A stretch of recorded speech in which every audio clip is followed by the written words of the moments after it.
देखो exercise 1.3 start करने से पहले इसके एक एग्जाम्पल देख लेते हैं, क्योंकि वो एग्जाम्पल जो है ना वो आपके एग्जाम में पूछे जाते हैं। और चलो देखते हैं फर्स्ट।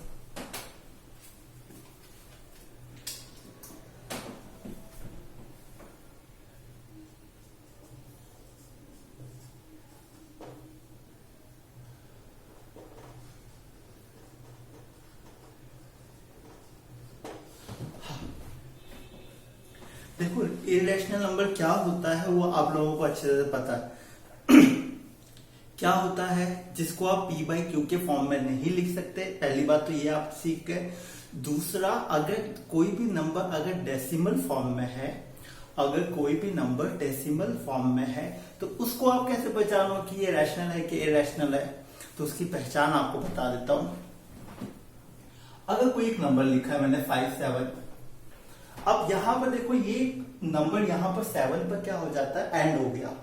अगर एंड हो जाता है तो मतलब वो रैशनल नंबर हुआ। या यहां पर कोई एक नंबर ऐसा है, जैसे मैंने एक नंबर के ऊपर बार लगा दिया, इसका मतलब ये हुआ कि ये कंटिन्यूस 7 आते ही जाएगा, आते ही जाएगा, आते ही जाएगा, इसका कभी भी एंड नहीं होने वाला। तो ऐसे नंबर भी आपके क्या कहलाते हैं, रैशनल नंबर कहलाते हैं। बट मैं एक ऐसा नंबर लिखता हूं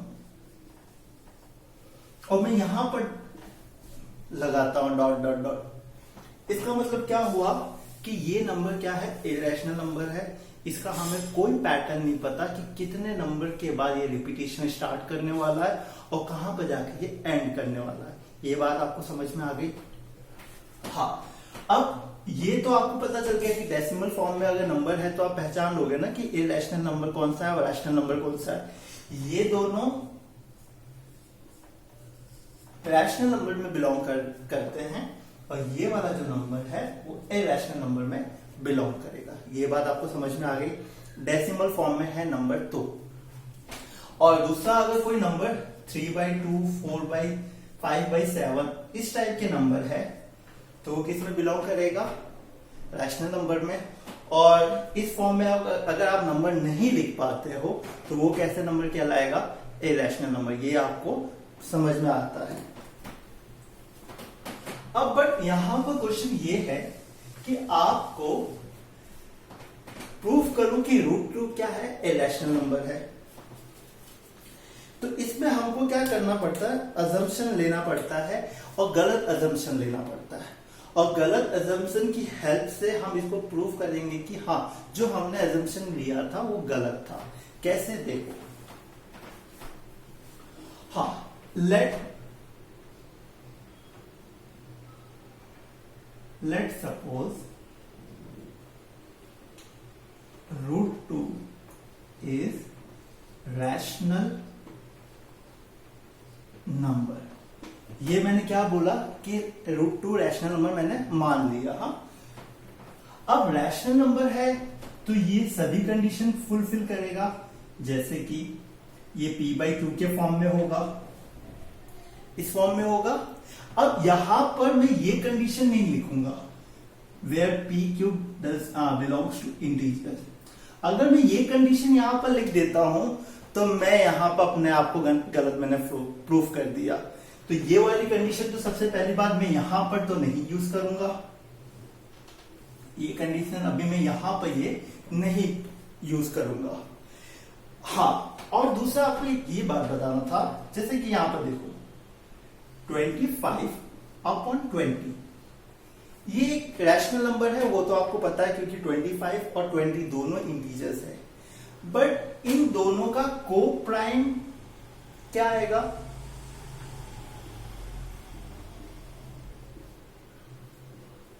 इसका को प्राइम क्या आएगा, ये को प्राइम तो हुए नहीं, मतलब इनका कॉमन क्या आएगा, कॉमन क्या आएगा 5 आया। तो अगर 5 आ गया तो मतलब ये तो को प्राइम तो हुए नहीं। तो को प्राइम का मतलब क्या होता है, इसको एकदम सिंपलेस्ट फॉर्म में लिखना। तो सिंपलेस्ट फॉर्म में इसको इसमें कन्वर्ट कर डालोगे। अब देखो ये 5 और 4 एक दूसरे के को प्राइम है। क्यों, क्योंकि ये दोनों किसी ना किसी के टेबल में वन के अलावा और किसी के टेबल में नहीं आते। मतलब इनका कॉमन फैक्टर क्या है, सिर्फ और सिर्फ 1। बट यहाँ पर ये कॉमन फैक्टर यहाँ पर क्या था, 5 था। तो ये 25/20 रैशनल नंबर तो है, बट इनका को फैक्टर 1 ना होने के वजह से इनका HCF 1 नहीं होगा। ठीक है ना। तो इसलिए मैं सबसे पहले इनको सिंपलेस्ट फॉर्म में कन्वर्ट किया। ये मैंने सिंपलेस्ट फॉर्म में कन्वर्ट किया, यहां से ऐसे 5 से 5 में कैंसिल आउट कर डालूंगा। तो ये जो नंबर है ये मेरा इस नंबर का सिंपलेस्ट फॉर्म कहलाएगा। तो यहां पर जो मैंने P/Q लिखा है ये रैशनल नंबर तो है, लेकिन साथ साथ में मैं ऐसा लिख देता हूं P as well as Q are coprime. अब को प्राइम है तो HCF PQ का क्या आएगा, 1 आएगा। ये कंडीशन आपको समझ में आ गई। हाँ, अब यहां पर स्टार्ट करते हैं।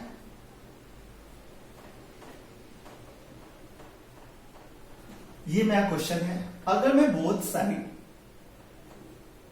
स्क्वायर कर दूं तो ये हो जाएगा 2, ये हो जाएगा P का स्क्वायर और Q का स्क्वायर। ये हो गया। अब देखो Q स्क्वायर यहां पर डिवाइड में है, बीच में इक्वल है और लेफ्ट साइड में 2 है। तो आपने पढ़ा है कि अगर डिवाइड इक्वल टू के लेफ्ट साइड जाएगा तो किस में कन्वर्ट हो जाएगा, मल्टीप्लीकेशन में कन्वर्ट हो जाएगा। इसको मैं ऐसे लिख दूंगा। ये बात आपको समझ में आ गई।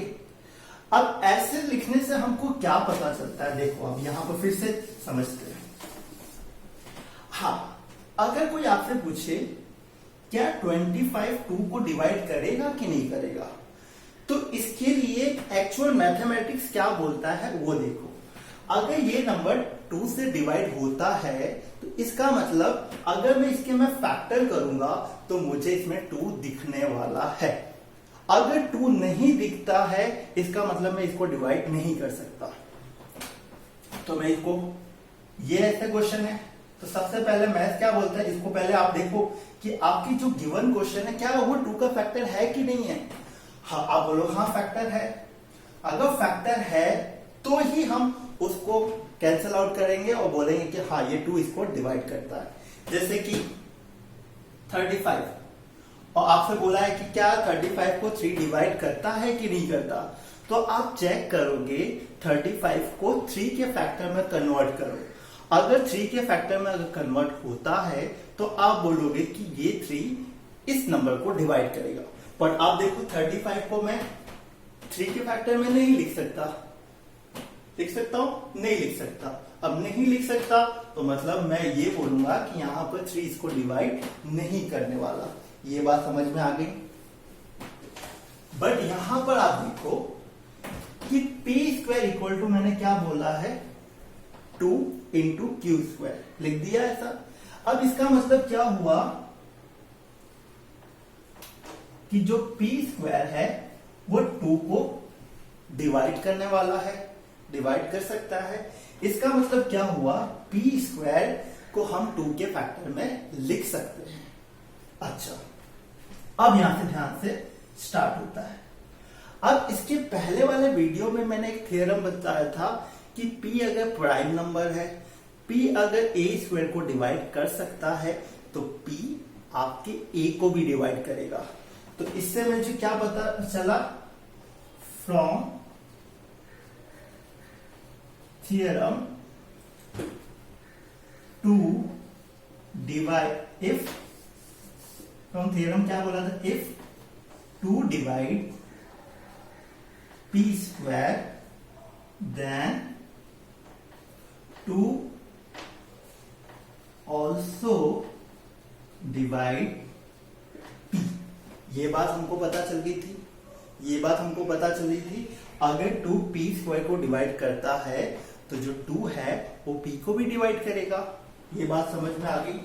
अब पता चल गया कि 2 डिवाइड P, इसका मतलब क्या हुआ कि P में P जो है वो 2 का फैक्टर होगा। जैसे मैंने यहां पर बताया था कि ये 32 है, ये 2 से डिवाइड होगा कि नहीं। तो हम ये देखेंगे क्या हम 32 को 2 के फैक्टर में लिख सकते हैं कि नहीं लिख सकते। तो मैं बोला हाँ लिख सकते हैं। हाँ लिख लिया मैंने।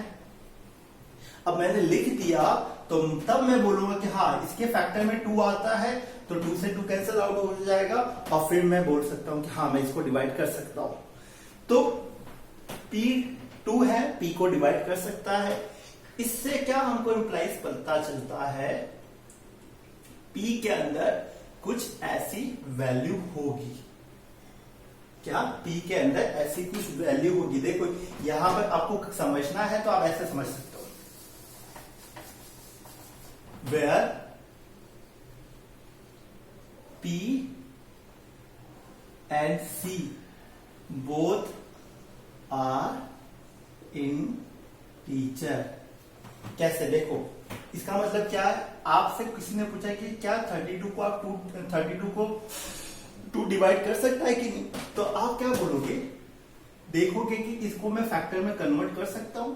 आप बोलोगे हाँ फैक्टर में कन्वर्ट कर सकते हो, जिसमें 2 आता है और 2 आता है तो मतलब इसको आप 2 से डिवाइड कर सकते हो। तो इसका मतलब क्या हुआ, आपने इस 32 को इस फॉर्म में लिख दिया 2 into 60। तो वही मैंने किया है कि P इक्वल टू क्या होगा, 2 into 6 2P equal to 2C। अब इससे मुझे क्या पता चला, जब P इक्वल टू 2C है तो P स्क्वायर इक्वल टू क्या हो जाएगा, 4C स्क्वायर। ये बात आपको समझ में आ गई, ये बात आपको अच्छे से समझ में आ गई। अब P की वैल्यू को आपको इक्वेशन 1 में पुट करना है।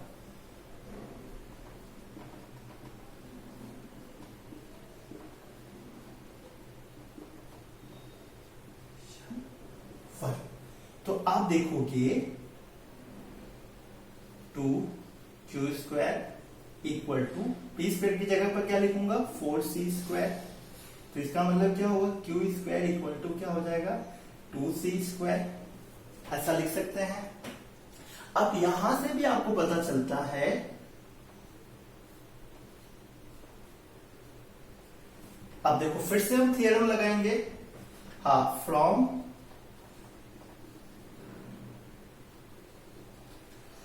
फ्रॉम थ्योरम क्या, if 2 divides Q square so 2 also divide Q। ठीक है, तो इससे मुझे क्या पता चला कि 2 Q को भी डिवाइड करता है। अब जब 2 Q को डिवाइड कर सकता है तो Q का मतलब मैं क्या लिखूंगा, 2 into D लिख दूंगा। अब यहां पर भी मैं यही लिखूंगा, where Q and D both are integer. ठीक है, अब आप यहां पर ध्यान देखोगे, अब आपको यहां पर ध्यान देना है कि P इक्वल टू पहले क्या आ गया, 2C आया, और Q इक्वल टू क्या आ गया, 2D आ गया ना। अब अगर मैं P अपॉन Q लूंगा तो मुझे क्या मिलेगा, 2C अपॉन 2D। बट यहां पर आप ध्यान से देखोगे, इनका कॉमन फैक्टर क्या आ गया, 2 आ गया। बट हमने तो क्या बोला है कि P और Q को प्राइम है और इनका HCF मतलब कॉमन फैक्टर इनका 1 है। यहां पर कॉमन फैक्टर क्या आ गया, 2 आ गया। तो इसका मतलब क्या हुआ कि हमने अजम्पशन लिया था कि √2 रैशनल नंबर है, वो हमने कहीं ना कहीं गलती की है। और गलती यही की है कि हमने √2 को रैशनल नंबर अज्यूम किया। इस टाइप का कॉन्ट्रडिक्शन इसलिए अराइज हुआ क्योंकि हमने √2 को रैशनल नंबर कंसीडर किया। ठीक है, ये आपको समझ में आ गया। यहां पर कॉमन फैक्टर कैसे आ गया, 2 आ गया। इसका मतलब P और Q का इस कंडीशन में HCF आपका क्या आ गया, 2 आ गया। बट यहां पे HCF हमने क्या माना, 1 आया। अब ये कॉन्ट्रडिक्शन क्यों आया? क्योंकि हमने गलत अजम्पशन लिया। तो आप ऐसा लिख सकते हो यहां पर कि this type of contradiction is arise because of our assumption is wrong. ये बात आपको समझ में आ गई? अच्छे से समझ में आ गई। बहुत अच्छा कंसेप्ट है। मैं आपको फिर से समझा देता हूं कि देखो √2 हमको पता है कि इरेशनल नंबर है, क्योंकि मैंने आपको पहले ही बताया था कि जितने भी प्राइम नंबर होते हैं उनके रूट जो होते हैं वो इरेशनल नंबर होता है। पर हमको यहाँ पर प्रूफ करना है, तो हम कॉन्ट्रडिक्शन यहाँ पर लेके अजम्पशन लेके हम कैसे भी करके इनको प्रूफ करेंगे कि हम जो अजम्पशन कर रहे हैं कि देखो ये इरेशनल नंबर हमने किया, हमको पता चला कि इरेशनल नंबर नहीं है। तो जब अगर ये रैशनल नंबर नहीं है तो इसका मतलब क्या होगा? इरेशनल नंबर होगा। अगर इरेशनल नंबर है तो इसका मतलब क्या होगा? कि रैशनल नंबर नहीं है। यही हो सकता है ना। तो हमने पहले क्या दिया कि √2 हमको प्रूफ करना है कि इरेशनल नंबर, बट हमने क्या अजम्पशन लिया है कि √2 एक रैशनल नंबर है। ये बात समझ में आ गई। अब √2 रैशनल नंबर है तो हम उसको p/q के फॉर्म में लिख सकते हैं, तो मैंने p/q के फॉर्म में लिख दिया। अब बट यहाँ पर मैंने क्या बोला है कि जो p और q है वो एक दूसरे के को प्राइम है। को प्राइम का मतलब क्या होता है कि ये जो गिवन फ्रैक्शन का नंबर जो होता है वो एकदम सिंपलेस्ट फॉर्म में मैंने कन्वर्ट कर डाला है। तो इसका मतलब क्या होगा? इस नंबर का जीसीडी क्या होगा? 1 होगा। एचसीएफ क्या होगा? 1 होगा। वो मैंने यहाँ पे 1 लिख दिया। ये कंडीशन है। ये इतनी तो मेरी क्या है? कंडीशन है। अब मैंने क्या लिखा है? √2 इक्वल टू p/q। अब मैंने क्या किया? बोथ साइड स्क्वायर कर दिया। हाँ, यहां पर बोथ साइड मैंने क्या किया है? स्क्वायर कर दिया है। तो ये हो जाएगा 2 और ये हो जाएगा p²/q²। ये तो समझ में आ गया। अब ये डिवाइड के फॉर्म में इस साइड जाएगा तो इसमें कन्वर्ट हो जाएगा 2q² इक्वल टू p²। इसका मतलब क्या हुआ? q² यहाँ पर और 2 को मैंने यहाँ पर ले लिया। इसका मतलब क्या है कि if 2 डिवाइड p², अगर 2 है जो p² को डिवाइड करता है तो इसका मतलब क्या हुआ? जो 2 है वो p को भी डिवाइड करेगा। और इसको मैथमेटिकली ऐसे लिखते हैं। और ये हमको क्या बताता है कि p इक्वल टू क्या होगा? 2 इंटू से मैंने एग्जाम्पल लिया था 32 को मैंने कैसे लिखा? 2 इंटू 16 लिखा था ना। हाँ, और देखो 32 और 16 दोनों ही कैसे हैं? इंटीजर्स है। तो मैंने यहाँ पर लिखा p and c both are integers. अब जब p की वैल्यू 2c है तो p² की वैल्यू क्या होगी? 4c²। अब इस p² को अगर मैं इक्वेशन 1 में रखता हूं तो 2q² इक्वल टू 4c²। तो आपका आंसर आ जाएगा ये। अब यहां से भी हमको क्या पता है कि 2 q² को डिवाइड करता है, तो थ्योरम से पता चलता है कि 2 क्या है? q को भी डिवाइड करेगा। तो 2 डिवाइड q, इसका मतलब क्या होगा? q को मैं किस फॉर्म में लिखूंगा? 2 इंटू डी। अब हमने क्या किया है? इसका p/q लिखा, p की जगह p की वैल्यू, q की जगह q की वैल्यू। तो यहाँ पर आप देखोगे 2 इन दोनों के पास है, तो यहाँ पर कॉमन फैक्टर क्या आ गया? 2 आ गया। कॉमन फैक्टर क्या आ गया? 2 आ गया। बट हमने यहाँ पर क्या बोला है? कॉमन फैक्टर 1 आना चाहिए। तो ये गलत हम क्यों हो गए? क्योंकि हमने गलत अजम्पशन लिया था। ठीक है, ये क्वेश्चन था। इसके बाद हम नेक्स्ट एग्जांपल देखेंगे। √3 को भी हम इरेशनल नंबर प्रूफ करेंगे। बट ये पैटर्न हमेशा याद रखना। पैटर्न अगर आपको अच्छे से याद होगा तो आप अच्छे से कर लोगे। ठीक है, चलो बाय।